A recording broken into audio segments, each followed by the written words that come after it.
there. All right. It is after the top of the hour. And it is now that time on a Tuesday. And we get to find out where on the planet Kacey D is. And we're going to find out where she is and figure out what's going on. And if she is, I will say this as we bring Kacey D in. You yes are in practically every time zone known to mankind talking about this tournament. It's amazing what you can do with Zoom and a computer, right? So that has definitely helped. I haven't had to travel for it, which is great. So you graciously get to spend the time in this busy universe of yours with us Tuesdays at 10 because it is Kacey D where you be, and she'd be at home for another month or so while she's looking at what's going on at the World Cup. What topic would you like to discuss first? Like I said, it's an open book because we've had a week to look at stuff. What topic do you want to hit first? We have to talk about the U.S. men. Okay. I'm still so excited about that performance, so we got to start there. All right. So then, as I continue to spill my drink on my Cabo Verde jersey, it seemed like it was about as perfect a performance as you could see, and literally you could take it a phase at a time, whether it's offense, defense, what have you. They tried to press the opponent out of the building. Counter press was working like you hit the ignition on the car and the car turns over and everything starts and you're fine. And the offense was hitting the big switch for me early on was really something that exposed Paraguay and got them on their heels. So we can talk about pressure offensively and hitting the big switch and having them on their heels. You can talk about the counter press, creating opportunities. Where do you want to go? God, it's so hard. You've mentioned so many things, and I understand why, because there hasn't been a more comprehensive performance that we've seen from the United States in recent weeks, months, years. I mean, people are talking about this being the best performance of all time, full stop. Whoa. I know, people are doing it. Yeah. I will start with the lesser talked about tactical part that I liked, because I'm going to go there, and then we can talk about the rest. There you go. Early on in the first half, and it continued throughout the game, but mostly in the first half, was Weston McKennie getting out a little bit wider and making these underlapping runs and having interchange with Serginho Dest. Mm-hmm. That tactical nuance really threw Paraguay off early on. It was pulling out the outside backs. They didn't really know whether to stay central, whether to come. If you stay central, Dest is open to come at you 1v1. If you decide to come wide, now McKinney's going through the channel between the center back and the outside back. It was just a great rotation and phase of play that was really hard for Paraguay. So I got really excited about that. But take all the tactics away. And this is something I'm going to say like once a year because I never say that. The commitment to do what it takes to sprint, to run, to repress, to counter press, to adapt, to tackle. Those pieces were there in spades. And I really believe that's what made the difference. All right. And to the point that you mentioned, there were moments where as your wingers were going further wide, it gave opportunity for the inside channels to not just like left, center, right, but literally the underlapping runs. Those channels created more space with everyone wide and the center of the attack staying true to its position. And you're seeing center backs and fullbacks, you're seeing them come into all of that space. There were points where Tim Ream is literally part of the 11 or the 10 pushing forward, and he's engaged as a center back, almost like he's a pseudo, like a pseudo 8. I mean, this was some stuff where if you're Paraguay, your head's on a swivel and you don't know which end is up. The fluidity was there, the interchange. And there's a couple of reasons for that. It happened a lot off the right side because of the way the United States builds. Alex Freeman stays a little bit lower than an Anthony Robinson who gets higher into the attack. So whether it was Dest wide or McKinney wide and Dest central, there were so many different spaces that were being occupied by players that it was hard for Paraguay to adjust. The second part of what you said about Tim Ream being higher and the back line being higher, what that does is it condenses space for the counter press. When you condense space, not only when you have the ball, but when you're about to lose the ball. The lines are tighter. You don't have to cover as much ground. So you tactically are in a good spot to repress, and then you add the willingness that we saw from the United States to do it, and it's a great combination. See, this is where you need that whiteboard of yours. I know. I said I would try to get one. Sorry. Well, but I mean, but once again, I think with the metallics or the whiteboard or whatever, it's like it gives you, seeing all of these folks going forward. It's not something that I think we were used to when it comes to the attack for the United States. And there were times where, you're using the touchline as the additional defender. I mean, all of those stereotypic things we talk about when it comes to successful pressing. There's the line that I use a lot is in the Rocky movie with Apollo, where Mickey is trying to tell Rocky what to do. And he's like, work on the inside, don't let that ant breathe.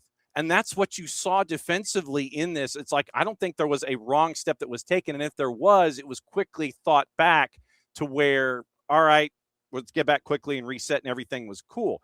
They weren't letting them breathe at all. They weren't. What was impressive to me as well, John, was I expected the second half to not be the same as the first. Mm-hmm. It is so hard to replicate that first half performance. Yeah. And while I don't think it was exactly the same, the intensity still to dominate the ball, to repress, to counter press right away was still there. And that is what impressed me the most about this game, was a close level of consistency to have a comprehensive performance across 90 plus minutes. Because a lot of times you'll see teams come out in the first half, use the adrenaline, we're on home soil, we are also talented, so put all of that together, but can you do it in the second half? And they did. That's also my question now. Can they do it for a second game? And what different challenges will Australia show, and how will they adapt? I thought all of those questions were answered versus Paraguay, how they started, how they adapted, how they impressed on the game. Now it's how consistent is that who we are? And that's what I'm excited to see. Yep. Kacey D hanging out with us, talking U.S. men's national team to start. What was it like for you to see a 26 pass performance that led to a goal? Oh, I love that. I just got so happy that you asked that. It was lovely. And it wasn't a rush 26 passes. It was changing a bit of the point, starting it over, some incisive passing, breaking lines, and then a wonderful finish. Seeing that type of performance in the build is another piece of what was good about what the U.S. did. A lot of times when teams counter press effectively, or they press really well, maybe they're getting opportunities just based off that when their other team is in expansive shape. Mm-hmm. That wasn't the case with that last goal. And so to see that sequence was really nice. How hard is it to do a Trivela? It's hard. I just laugh because we have all these terms for everything now. Like when you said that, I'm like, when did a brace become a brace? Olympico become an Olympico? I'm like, we have all these terms, so I'm getting used to it still. Mm-hmm. For those that may not know, the Trivela was what Serginho Dest did in that final goal, hitting it with the outside of his foot and creating the screwball effect, where it looks like it's going to go wide, and then all of a sudden it curves right since you're striking it with the outside of the right foot. Outside of the right foot, you brush across it, it does the screwball, it goes into the net. And to have just that kind of idea about what you want to do, it speaks to obviously imagination. But that's why I asked about how difficult something like that is when you are trying to have body control, speed, and accuracy to get it into a certain point. Technically, just in general, it's hard. I remember working with my dad when I was really young. He played at a professional level, and we were just knocking the ball around. He's like, okay, we're going to start with the outside of your foot. Like, where does the ball need to be able to hit it with the outside of your foot?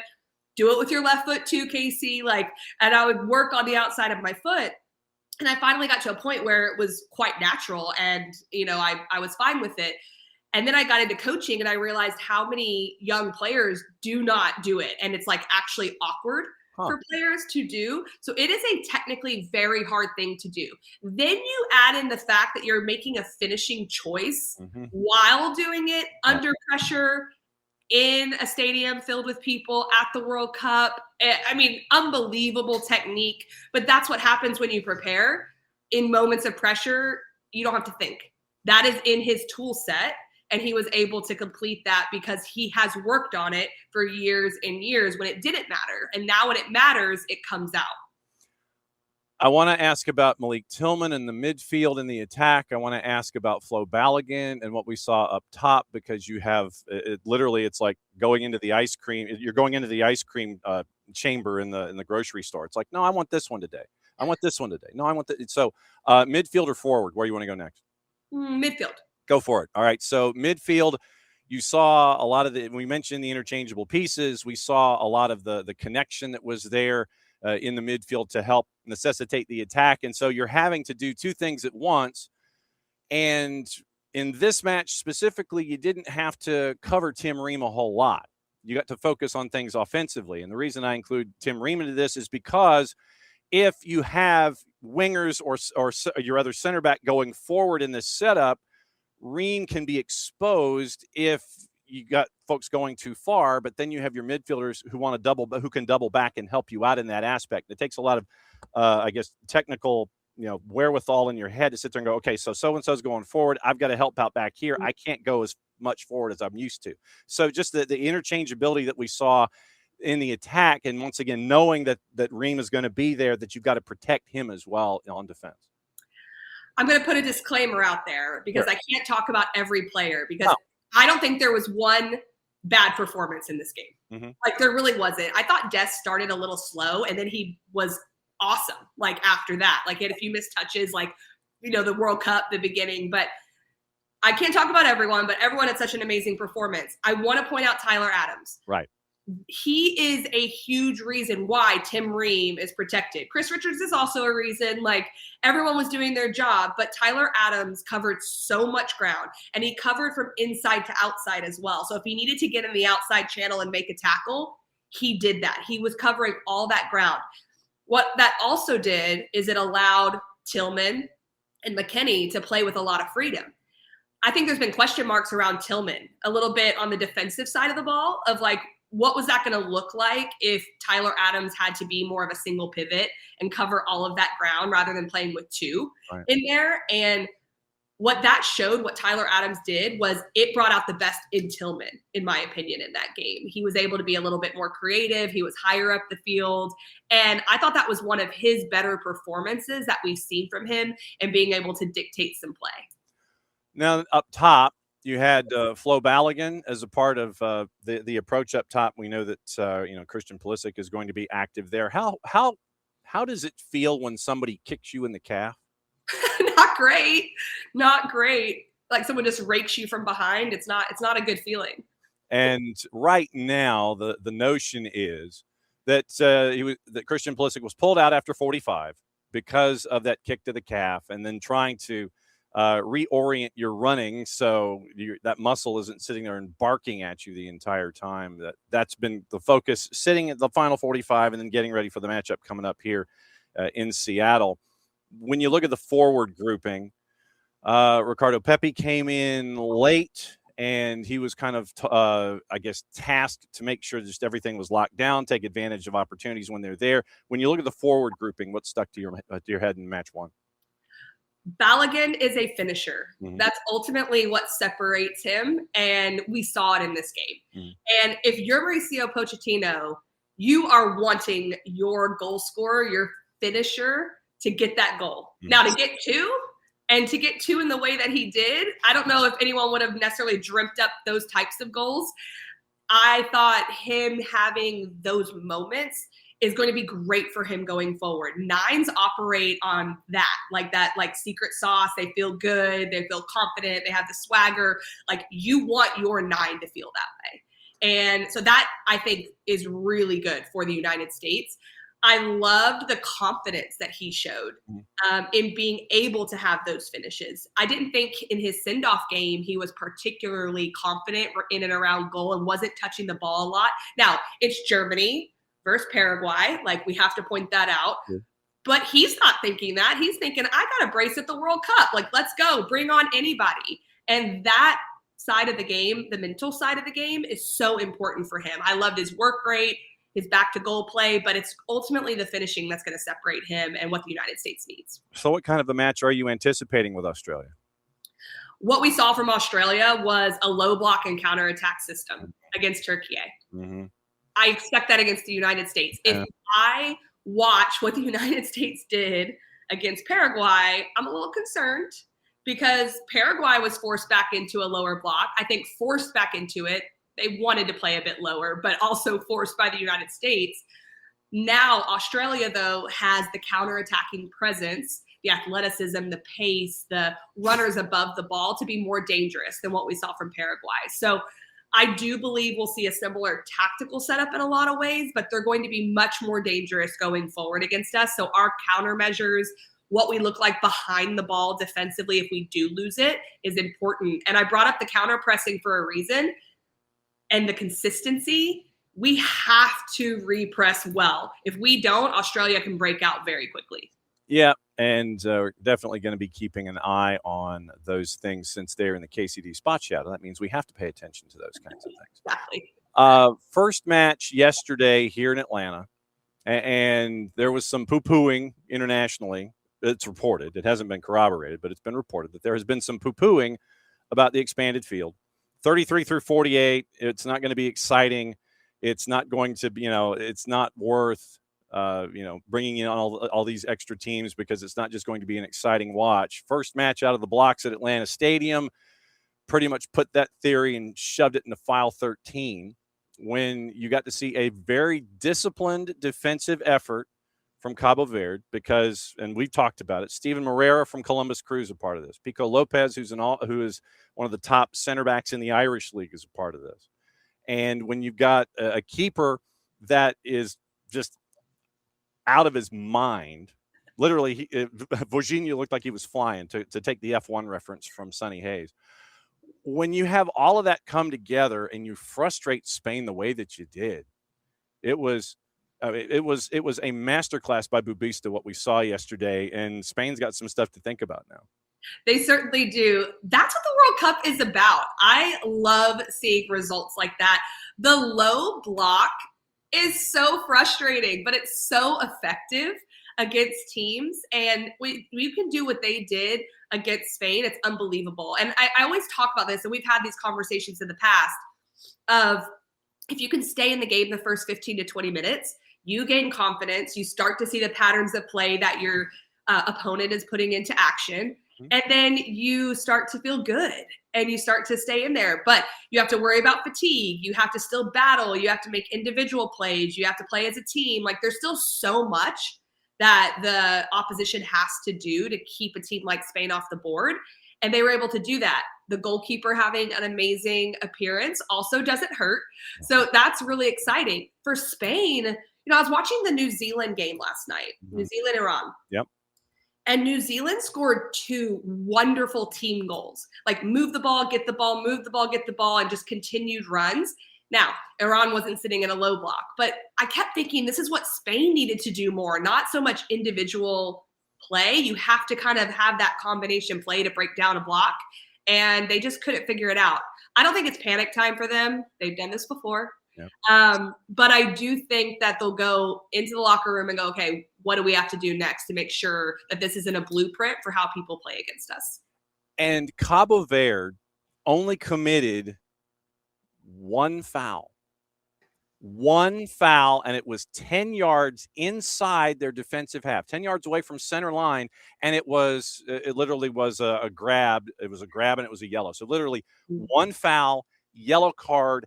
That's it. The amount of patience that takes when a team like Spain is like tiki-taka moving the ball, and like the buy-in to say, hey, this is where we are. We're playing against a giant, and we don't have to frustrate them by fouling. We can frustrate them by just keeping them in front of us and limiting chances. The mental fortitude and patience that takes is so commendable. And I honestly don't know how they did it. I think it's pretty amazing what we saw. And yeah, it was fun to be in that building. We had, I think it was just under 68,000. The Cabo Verde fans, they came, and I was talking to some of them on my way into the building, and there is a large Cabo Verde immigrant population in Massachusetts, in the Boston area. And that's where they came from. They came from Boston down to be a part of everything. You did have some come from overseas to be a part of this. They were loud in their sections. Most of the folks and most of the neutrals were there to see Spain. They were there to see Lamine Yamal. They were there to see all the shiny bits. But then as the game got later and later and later, and Virginia is making the saves over the crossbar, the one that hits the crossbar, I think from Ferran Torres, kicks back out, and then Oyarzabal tries to head it in, and Virginia pushes it up over the bar. When you've got moments like that, you heard the crowd turn. And the Spanish fans, they were still there for Spain, but the neutrals that were there, you start rooting for that underdog in the building. And just to hear that turn of emotion and everybody getting behind the dog, that was a fun part of this too. I feel that in myself too when I watch those types of games, because you have so much respect for countries that have the history that they do, that perform at the highest level. But once it gets to a certain minute in the game, and you're like, this team's earned this, actually. Now I'm kind of hoping that they pull this out. And I'm such an empathetic watcher. Like, when I watch games, I'm like, ooh, I'd hate for a goal to go in right now. They've played so well. And so I totally understand that vibe and how that could happen. Today, we have 4 matches on the board. In the 3 matches, the first 3, you got Mbappe in the first one. You got Holland in the second one. And you got some dude named Messi in the third one. That's all we got today? Yeah, I know. And then the late night game out in it's like Austria and Jordan, I think, is the game at midnight Eastern. What so far through most of match week 1 has stuck out to you? Good, bad, ugly, indifferent. What else has stuck out to you so far? Gosh, it's that every game has had a story. And I know that sounds obvious, but I think I have missed a game and a half. I feel like I've been very committed, and I rewatched. It was that Australia late game. I had to rewatch it the next morning because it was so late. Yeah. And then I missed a half of the game yesterday just because of life. You're not allowed to run errands. I kind of forget that people are working right now. Like, I'm like, why are all these people not watching games? Oh, they're working. Like, they're working all day. So it's been nice to be able to do it. But every game has had a little bit different of a storyline, and I've enjoyed that. And even the 0-0 game was great. And there were lots of opportunities. One of the things that and probably because it's fresh in my mind, that I loved the Iran-New Zealand game last night. I thought 4 great goals, back and forth, 1 goal, 1 goal, 1 goal, 1 goal. And it was just so much fun. And the discrepancy in FIFA rankings between the two as well. So you bring up the part about the expanded format. You know, Iran was, I think they were saying they were 20th, if I'm not mistaken. And New Zealand was 85th. And it's a 2-2 game. Like, it was just, that to me really epitomizes like that anything can happen in this World Cup. And that's what's so fun, I think, about the group stage. Yeah, you end up with Qatar scoring at 93-59 to secure an equalizer. Exactly. Third latest goal, I think, in history of the tournament in the group stage to secure a point. You get Netherlands and Japan. That was another one of those that was a back and forth. And I know Japan has been on some folks' radars, maybe one of those dark horses and everything. And it was funny in the opening round in the Brazil match, where folks were sitting there and saying in the Brazil-Morocco match, oh, Brazil, yeah, they're kind of flying below the radar. And I'm like, what? They're number 6 in the world. What are you talking about? That's so funny. I will say, though, going into the game, I thought Morocco was going to win that game before it started, just because I thought, not that I don't think Brazil can go far in the tournament. I just thought it might kind of like take a little time. That's a tough first game, especially with what Morocco showed in 2022. Yeah. But I also at the same time was like, okay, let's see if it was a fluke. Let's see how good Morocco is. But they're doing so well through the youth national teams, you know, winning a World Cup at the youth national team level, 4th place finish at the senior level.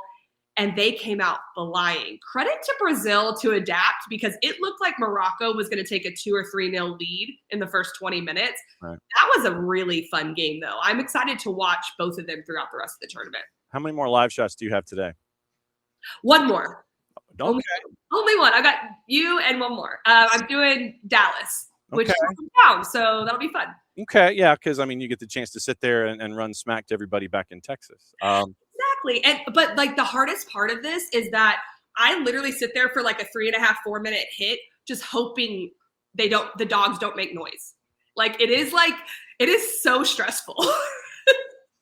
So you're still dog sitting Owen's buddy? Just till today, and then I'm down to one dog again. I actually later today will be down to just Owen. So Okay. Well, but I mean, you know us. We don't care if Owen and his buddy are sitting there and they're flying around in the background. I mean, you can probably hear they were playing for like 30 seconds. And I was like, "What is going on?" And then they stopped. So yeah, mommy looked over at the left hand side and Owen was like, "Okay." that literally, Owen knows the look. So Oh, yeah, Owen knows that. As always, it's great to catch up with you, and great to see that. And by the way, if you don't follow Kacey on her socials, Kacey D White on the Instagram or the IG, whatever the kids call it, she's posting like all these pictures of all these double boxes where she's in and getting to talk about everything all around the planet. So it's fun to see you working your way and sitting there and saying, okay, I'm here, all these different places. It's really cool to see that you're making that kind of an inroad when it comes to everything here in the tournament. thank you. It's been fun. Major League Soccer's gotten me a lot of those opportunities with different Fox affiliates around the country, and the times are crazy because of being on the East Coast and all of that. But it's been great, and then also just speaking to some old friends and things that I've done in the past. So covering a World Cup in any capacity is such a privilege, Yeah. and I've really enjoyed it. And Kirk Reynolds is our resident wizard in getting all of the He's stuff. amazing. He's amazing. His spreadsheet, I'm sure, is massive. Okay, go continue hydrating. We got matches this afternoon. When's your Dallas live shot? It is, I believe, 12:15. They said 17, but 12:15 Eastern. Okay, 12:15 Eastern. And so for those of you that have cable here, you can watch on the FOX affiliates, and you can go into the high numbers in the 4400s and see Kacey's live shot at 12:15 Eastern. We will catch up with you next week to talk things. USA will have played again. We'll talk about Australia, and we'll talk about match 3 in the group stage coming up. It's always great to see you, my friend, and give Owen a big hug and a treat. I will. Sounds good. Have a good Tuesday.